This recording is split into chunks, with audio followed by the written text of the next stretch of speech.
Sa pagbaril naman nauwi ang paninita sa pagbibidyoke ng isang construction worker. Binaril ang isang 58 anyos na engineer at contractor sa bahagi ng National Highway.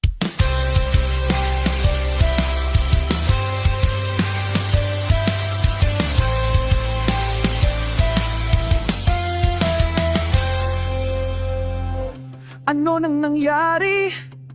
Bansang minamahal, binaboy niurakan ng mga gahaman.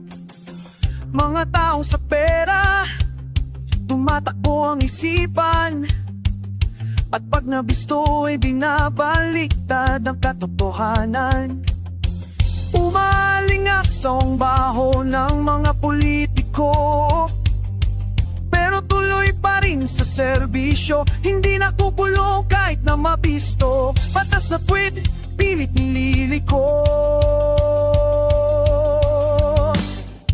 Hindi tayo magkakaroon ng kapayapaan sa gobyernong kriminal ang nanunungkulan. Mga taong walang puso na gustong angkinin ang lahat ng luho. Mga mahirap ang ginagawang tuntungan, mga hayop at mga bulaan. Kawawang Pilipinas, nirakan at pinagsamantalahan.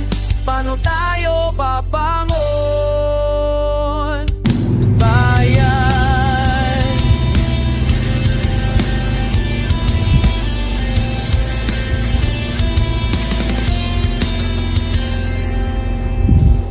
Bansang Pilipinas, yayabang ko ang ganda, pero minsan ako'y napapayupo at napapahiya. Ang hirap maging Pilipino, lalo't hati-hati tayo sa konting barya. Nauto ang iba, gayong biyon ang ninanakaw sa kanila. Kanya-kanyang pinaninindigan, kesyo si ganito ang dapat manilbihan. Nagtatalo ang mga mamamayan kung sino ang karapat-dapat para sa bayan.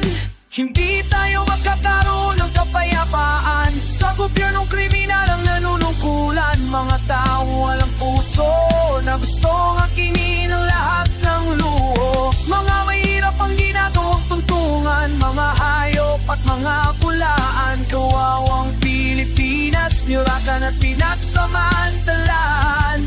Paano tayo babangon? Bayan. Kung nakawan ikaw din, kayo din! Lahat kayo ang nakawan! Tapos iingan nyo kami ng nagdagat! Mga putang ina ninyo!